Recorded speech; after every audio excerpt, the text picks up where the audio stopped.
Hürmetli vatandaş, endi muhakeme kılıp bakaylı. Biz tünügün muhakemede dedik ki, Prezident Joe Biden, Cumhur'un reisi Xi Jinping bilen telefonda sözleşti. 2. ayının 10. günü. Şundaqma 9 gün ötkendiğin keyin 2. ayının 20. günü. 7 devlet güruhunun təxlidi yığını çağırıldı. Yuqorda gördük, yığın təxi aldığımız deyik ya vatandaş. Misal qaymoqtaq, bunu keçirinler. Yığın aldığımızda 6. ayda içildiyken. 20. günü təxlidi yığın içildi. 10. günü ölen 20. günü aralıqda 10 gün babaqqa.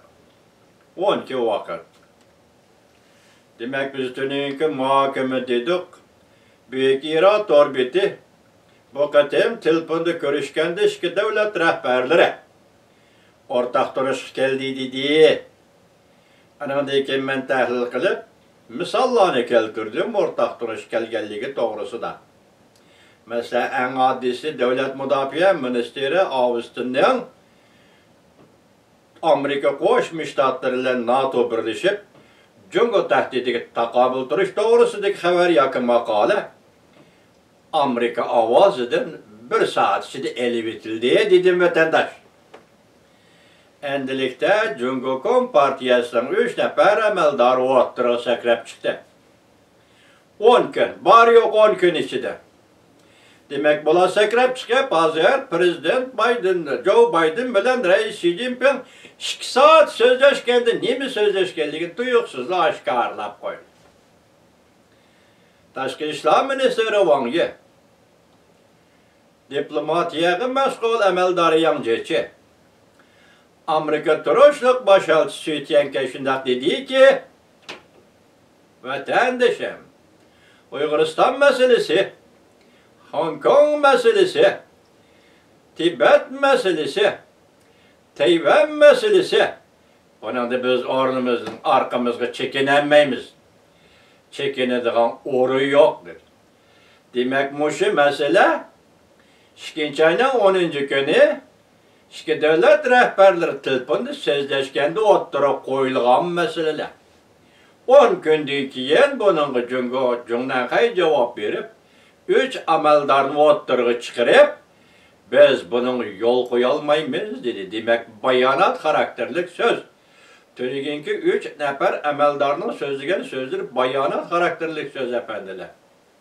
Endi vaziyet burundaki kandak olduğunu bilmeyimiz. Bırak yana dikkat kılın, 7 devlet güruhunun taklidi yığını da. Amerika'nın vekili şundak depti ki, kat'i ve keskin hareket kullanış. Cumhur'u kat'i ve keskin hareket kullanış. Bu söz elbette kimden? Nöbetçi Prezident Biden, Joe Biden hükümetinin fikirdir vatandaş. Bugün siz kandak his kılısınız. Ben şundak his kılıp hoş oldum. Nemişka? Çünkü bu kadın telefonda sözleşipla. Telefonda sözleşipla Uyguristan meselesi, Hong Kong meselesi, Tayvan, Tibet meselesi oturup koyganlığı bu. Prezident Joe Biden'ın zor derecelik artıkçılığı olur vatandaş. Çünkü bunu Cumhur'un diplomatları yüz başkı koydu. Şu oturup sekrep çıkan mesele şu oldu, hürmetlik vatandaşa. Yüzü başkı koydu. Endi siz şuna dikkat kılın. Joe Biden, Prezident Joe Biden Aksaray'a kirgendiki ve kirmeştim burun. Siyaset sahasında sözle yani söz ibarlarının hukumlaşkan şekli. 2020 yılı 3. ayda Uygur'unu öldürüp adı kırgan kılıp adı genocide. Reis Xi Jinping lükçek, hep kızıl lükçek dedi. Onun deyken 2. ayının 10. günü sözleşken sohbeti de 2 devlet rehberi Joe Biden dedi ki Xi Jinping'in vücuda da demokratiya degen neresi yok dedi. Yani 3. ibaresi ya ki hukumlaşkan ibaresi Cumhurlu Amerika oturusundaki rekabet intayın eğer rekabet dedi.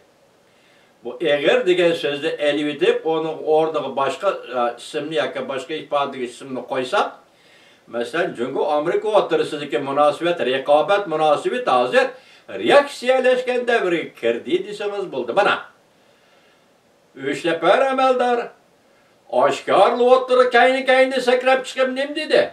Bu demak hozir Amerika Cungo munosabatini reaksiyalashtirdi degan gap. Cungo taraf reaksiyalashtirdi degan gap vatandoshlar. Shuning bilan Prezident Joe Biden yana bir hukmni o'tirib qo'ydi, o sizga belgilik strategik o'zini tutib olish.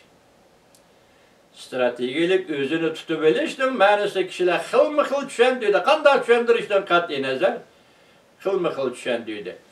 Bu qatim endi hozir Myonxenda so'zlagan so'z nima dedi? Mustabitizm bosh ko'tardi dedi.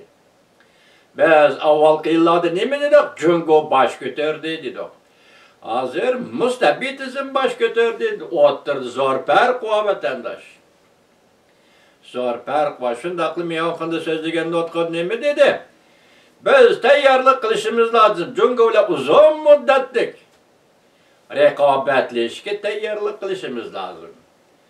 Men shuni o'ylaymanki, hurmatli vatandosh, men vatandoshlarimiz leksiya so'zlab o'taman. Hurmatli prezidentimiz Joe Biden Uyg'ur qirg'inchilik ichida o'lib o'tadi. Hong Kong pasport ishlab Angliyaga qochib o'tadi. Tibet kutib turib o'tadi. Uzun muddatlik raqobat Uyg'ur bardoshlik berolmaydi, hurmatli prezident Joe Biden. Tibetda bardoshlik berolmaydi. Shanganliklar bardoshlik berolmaydi. Şunu bu plan stratejik plan uzun müddetlik bo'lishdan qisqa vaqt ichida hal qiladigan bo'lish lozim. Bugun men leksiyaning 5-chi vaziyat to'g'risida nima dedim? Johnson dediki, uzun müddetlik raqobatni Amerika bardoshlik bera olishi mumkin, lekin Cungo o'zi bardoshlik bera olmaydi. Buning ichida barliq masalalarni qo'yib turib, naq o'zini bir masalaga eg'iz qoldigan bo'lsak, bugungi iqtisod o tüniginki ticaret şekli, tüniginki soğudu şekli, tüniginki ticaret ve soğudunun ceryanı ve yaki ham eşyalara tayiniş tügüdü, o soğudu şekli tügüdüydü.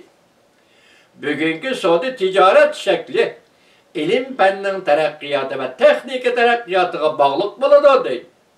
Şunlaşkı Cungo aldıraydı ki herkes keçikip iş gelişini ve kütüp duruşunu saklap duruşunu oylamaydı deydi. Cungo'nun aldırışı bir yerde gap kelip Amerika'nı gıdıqlaydı deydi.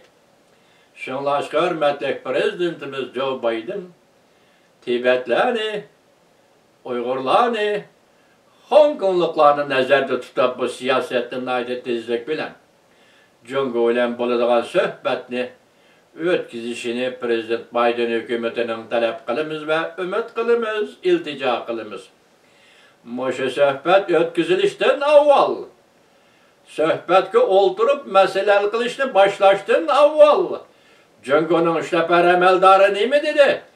4 mesele, yani bunun içinde birini to'xtatish, 3'ten vazgeçiş, birini to'xtatish, Tibet'nin, Hong Kong'dan, Uyg'uristonning ishlariga aralashishni Amerika to'xtatish. Buni oldingi shart. Amerika Cungo suhbatini asli keltirishdan oldingi sharti qildi, hurmatli vatandoshlar. Cungoliklar shunday qildi. Demak, hozir Cungoliklar bir signal tarqatdi, siyoset signali dedi.